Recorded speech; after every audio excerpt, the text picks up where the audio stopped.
आपके अपने YouTube channel GK search engine पर। तो दोस्तों आज है 5 मई और 5 मई से रिलेटेड राजस्थान करंट अफेयर्स के जितने भी इम्पोर्टेंट क्वेश्चन हैं उन सभी को हम इस वीडियो में डिस्कस करने वाले हैं। तो पूरा वीडियो बहुत ध्यान से देखना और वीडियो के एंड में मैं आपसे एक क्वेश्चन भी पूछूंगा जिसका आंसर आप सभी को कमेंट बॉक्स में देना है। कल के वीडियो में मैंने आपसे एक क्वेश्चन पूछा था जो था राजस्थान की वरिष्ठ कांग्रेस नेता और पूर्व केंद्रीय मंत्री डॉक्टर गिरिजा व्यास, इनका हाल ही में निधन हो गया है, वह किस आयोग की अध्यक्ष रह चुकी है। तो गिरिजा व्यास है वो राष्ट्रीय महिला आयोग की अध्यक्ष रह चुकी है, यानी कि ए ऑप्शन यहाँ पर बिल्कुल सही था। जिन दोस्तों ने ए ऑप्शन कमेंट बॉक्स में सही जवाब दिया था उनको हार्दिक शुभकामनाएं। तो राजस्थान की वरिष्ठ कांग्रेस नेता और पूर्व केंद्रीय मंत्री डॉक्टर गिरिजा व्यास का 1 मई को निधन हुआ है। राजस्थान के नाथद्वारा में जन्मी डॉक्टर गिरिजा व्यास का राजनीतिक सफर काफी प्रेरणादायक रहा था। 1985 में ये राजस्थान विधानसभा से विधायक बनी थी और 1990 तक पर्यटन मंत्री रही थी। 1991, 96 और 99 में उदयपुर से लोकसभा सांसद के रूप में चुनी गई। उन्होंने नरसिम्हा राव सरकार में सूचना एवं प्रसारण राज्य मंत्री और मनमोहन सिंह की यूपीए 2 सरकार में शहरी आवास और गरीबी उन्मूलन मंत्री के रूप में काम किया था। 2001 से 4 तक राजस्थान कांग्रेस की अध्यक्षा रही थी और 2005 से 11 तक राष्ट्रीय महिला आयोग की चेयरपर्सन भी रह चुकी है। तो चलिए शुरू करते हैं आज के राजस्थान करंट अफेयर्स। पहला क्वेश्चन है, राजस्थान के जयपुर में मीट इन इंडिया कॉन्क्लेव का शुभारंभ कब किया गया है। जहाँ दोस्तों मीट इन इंडिया कॉन्क्लेव का शुभारंभ राजस्थान की राजधानी जयपुर में 4 मई को किया गया था उप मुख्यमंत्री दिया कुमारी के द्वारा, यानी कि बी ऑप्शन यहाँ पर बिल्कुल सही है। आइए जानते हैं इम्पोर्टेंट फैक्ट्स। तो 4 मई को जयपुर में मीट इन इंडिया कॉन्क्लेव और GITB, जी हाँ, ग्रेट इंडियन ट्रेवल बाजार 2025 का उद्घाटन किया गया था। इस कार्यक्रम का शुभारंभ राजस्थान के उप मुख्यमंत्री दिया कुमारी और केंद्रीय मंत्री गजेंद्र सिंह शेखावत ने सीतापुरा में संयुक्त रूप से किया था। मीट इन इंडिया कॉन्क्लेव 4 से 6 मई तक 3 दिनों तक जारी रहेगा। केंद्रीय पर्यटन मंत्रालय और राजस्थान पर्यटन विभाग और फिक्की के संयुक्त तत्वावधान में द ग्रेट इंडियन ट्रेवल बाजार का 14वां संस्करण भी जयपुर में आयोजित किया जा रहा है। अगला क्वेश्चन है, हाल ही में नीति आयोग भारत सरकार द्वारा जारी 500 आकांक्षी ब्लॉक कार्यक्रम में राजस्थान के शेरगढ़ ब्लॉक ने भारत में कौन सी रैंक हासिल की है। तो शेरगढ़ ब्लॉक जो कि जोधपुर में स्थित है, इसने जो पूरे भारत में 18वीं रैंक हासिल की है, यानी कि बी ऑप्शन यहाँ पर बिल्कुल सही है। आइए जानते हैं इम्पोर्टेंट फैक्ट्स। तो नीति आयोग के और भारत सरकार के द्वारा जारी 500 आकांक्षी ब्लॉक कार्यक्रम, जहाँ इसमें जोधपुर जिले में शेरगढ़ ब्लॉक ने जोन 4 पश्चिमी भारत, महाराष्ट्र, गुजरात और राजस्थान में प्रथम रैंक हासिल की और संपूर्ण भारत में 18वीं रैंक हासिल की है। प्रथम रैंक के लिए इनाम स्वरूप शेरगढ़ ब्लॉक को 1.5 करोड़ रुपए की इनामी राशि मिलेगी। अगला क्वेश्चन है, हाल ही में लोनावाला मुंबई में आयोजित राष्ट्रीय आयुष मिशन कॉन्क्लेव में राजस्थान का प्रतिनिधित्व किसके द्वारा किया गया था। तो इस कॉन्क्लेव में राजस्थान का प्रतिनिधित्व किया था जो वर्तमान में प्रेमचंद बैरवा के द्वारा, जो वर्तमान में राजस्थान के उप मुख्यमंत्री है। आइए जानते हैं इम्पोर्टेंट फैक्ट्स। तो उप मुख्यमंत्री और आयुष मंत्री डॉक्टर प्रेमचंद बैरवा के द्वारा 1 से 2 मई को लोनावाला मुंबई में आयोजित राष्ट्रीय आयुष मिशन कॉन्क्लेव में राजस्थान का प्रतिनिधित्व किया था। राष्ट्रीय आयुष मिशन जो आयुष मंत्रालय भारत सरकार के द्वारा इस कॉन्क्लेव का आयोजन किया गया है। आयुष मिशन के तहत राजस्थान की अगर बात करें तो देश में सर्वाधिक 2019 आयुष्मान आरोग्य मंदिर वर्तमान में क्रियाशील किए गए हैं। राष्ट्रीय आयुष मिशन के तहत 2015-16 से अब तक राजस्थान हेतु कुल 68,528.334 लाख रुपए स्वीकृत किए गए थे। अगला क्वेश्चन है, राजस्थान के किस जिले में इंस्टीट्यूट ऑफ माइंस की स्थापना की जाएगी। तो मोस्ट इंपॉर्टेंट क्वेश्चन जो कल या परसों एग्जाम हुआ था उसमें भी पूछा गया था। तो इंस्टीट्यूट ऑफ माइंस की स्थापना की जाएगी उदयपुर में। यहाँ उदयपुर में इंस्टीट्यूट ऑफ माइंस की स्थापना होगी। ए ऑप्शन यहाँ पर बिल्कुल सही है। आइए जानते हैं इम्पोर्टेंट फैक्ट्स। तो राजस्थान सरकार ने बजट 2025-26 में खनन सेक्टर को लेकर उदयपुर को बड़ी सौगात दी है। यहाँ खनिजों की रिसर्च के लिए इंस्टीट्यूट ऑफ माइंस की स्थापना वो उदयपुर में की जाएगी। वर्तमान में खनन विभाग का जो मुख्यालय है वो भी उदयपुर में ही है। उदयपुर रीजन में मेटल और इंडस्ट्रियल मिनरल्स का खनन होता है। इससे बेहतर तकनीकों के साथ खनन होगा और युवाओं को ज़्यादा संख्या में रोजगार के अवसर उपलब्ध होंगे। अगला क्वेश्चन है, हाल ही में राजस्थान में दैनिक भास्कर की ओर से सिटी आइकॉन अवार्ड 2025 से कितने व्यक्तियों को सम्मानित किया गया? तो सिटी आइकॉन अवार्ड 2025 से नवाजा गया था 50 व्यक्तियों को दैनिक भास्कर की ओर से। सी ऑप्शन यहाँ पर बिल्कुल सही है।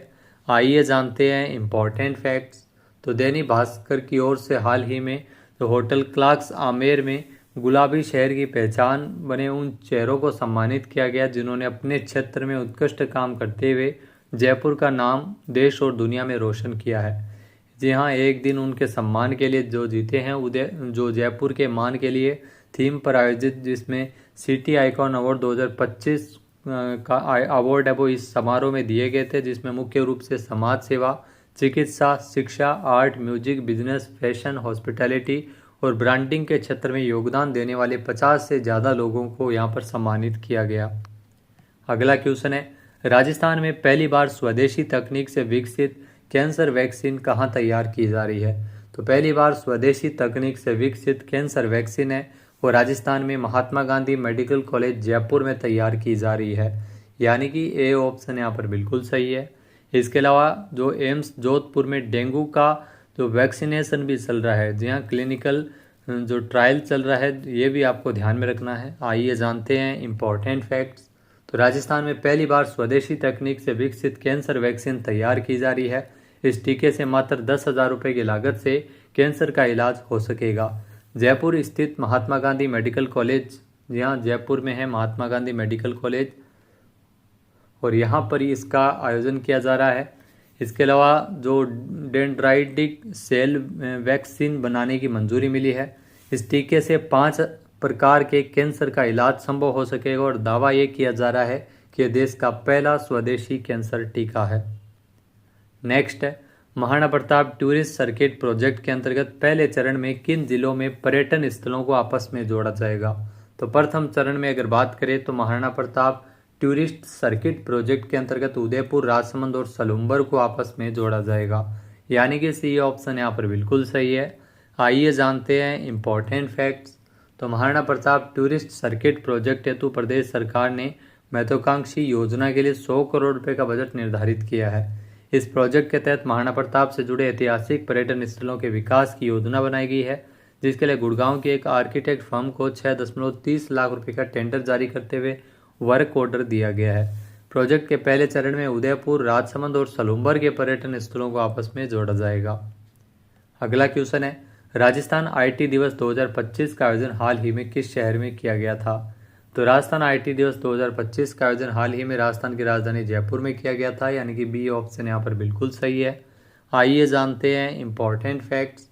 तो राजस्थान सरकार जो राज्य के उभरते स्टार्टअप्स इकोसिस्टम को प्रदर्शित करने के लिए जयपुर के राजस्थान इंटरनेशनल सेंटर में 27 और 28 मार्च को राजस्थान आईटी दिवस 2025 का आयोजन किया गया। इस कार्यक्रम का उद्देश्य नवाचार और उद्यमिता को समर्थन देने के लिए राज्य की प्रतिबद्धता को उजागर करना है। राज्य सरकार की जो प्रमुख पहल आई स्टार्ट के साथ 5500 से अधिक स्टार्टअप्स पंजीकृत है। आईटी मंत्री राज्यवर्धन सिंह राठौड़ ने स्टार्टअप्स को फंडिंग, चेक और ई गवर्नेंस के क्षेत्र में बेहतरीन काम करने के लिए अटल ई गवर्नेंस अवार्ड से भी नवाजा गया था। नेक्स्ट है, हाल ही में enhancing MSMEs competitiveness in India reports किसने जारी की है? तो रिपोर्ट नीति आयोग के द्वारा जारी की गई है, यानी कि सी ऑप्शन यहाँ पर बिल्कुल सही है। आइए जानते हैं इम्पोर्टेंट फैक्ट्स। तो हाल ही में enhancing MSMEs competitiveness in India, यहाँ ये रिपोर्ट है वो नीति आयोग और इंस्टीट्यूट फॉर कॉम्पिटिटिवनेस के संयुक्त प्रयास से तैयार की गई है और यह रिपोर्ट भारत में सूक्ष्म, लघु और मध्यम उद्योग यानी एमएसएमईज के समग्र विकास और उसकी वैश्विक प्रतिस्पर्धा क्षमता को बढ़ाने के लिए एक ठोस रोड मैप प्रस्तुत करती है। रिपोर्ट में वित्तीय सहायता, कौशल विकास, नवाचार को बढ़ावा देने और बाजार तक बेहतर पहुंच जैसे क्षेत्रों में व्यापक सुधारों की सिफारिश की गई है। अगला क्वेश्चन है, हाल ही में चर्चा में रहा महुआदानार वुल्फ सेंचुरी जो किस राज्य में स्थित है? तो ये ध्यान रखना, आपको बता दें कि झारखंड में है। जी हाँ, डी ऑप्शन यहाँ पर बिल्कुल सही हो जाएगा। आइए जानते हैं इम्पोर्टेंट फैक्ट्स। तो झारखंड के लातेहार जिले में महुआदानार वुल्फ सेंचुरी का जो भारत का पहला एकमात्र भेड़िया अभयारण्य, ये मोस्ट इम्पोर्टेंट क्वेश्चन है। तो भारत का जो पहला और एकमात्र भेड़िया अभयारण्य ये झारखंड में स्थापित किया गया है। झारखंड के लातेहार जिले में स्थित महुआ दानार भेड़िया अभयारण्य भारत का पहला और एकमात्र भेड़िया अभयारण्य है जो भारतीय ग्रे वुल्फ जो कैनिस ल्यूपस पेलिप्स के संरक्षण के लिए समर्पित है। अब बात करते हैं आज के हमारे क्विज के, जिसका आंसर आप सभी को कमेंट बॉक्स में देना है। तो आज का क्विज है, राजस्थान में मादक पदार्थों की तस्करी और अवैध खेती की सूचना देने हेतु किस पोर्टल की शुरुआत की गई है राजस्थान में। एक बार फिर से सुनिएगा, राजस्थान में मादक पदार्थों की तस्करी और अवैध खेती की सूचना देने हेतु किस पोर्टल की शुरुआत की गई है। सही आंसर आपको कमेंट बॉक्स में देना है। और अगर ये वीडियो आपको पसंद आए तो इसे आप लाइक और शेयर करना बिल्कुल ना भूलिएगा। चैनल पर नए जुड़े हो, सब्सक्राइब नहीं किया है तो अब सब्सक्राइब बटन पर क्लिक करें।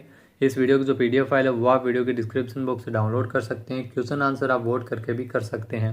वीडियो देखने के लिए धन्यवाद। जय हिंद, जय भारत, जय राजस्थान।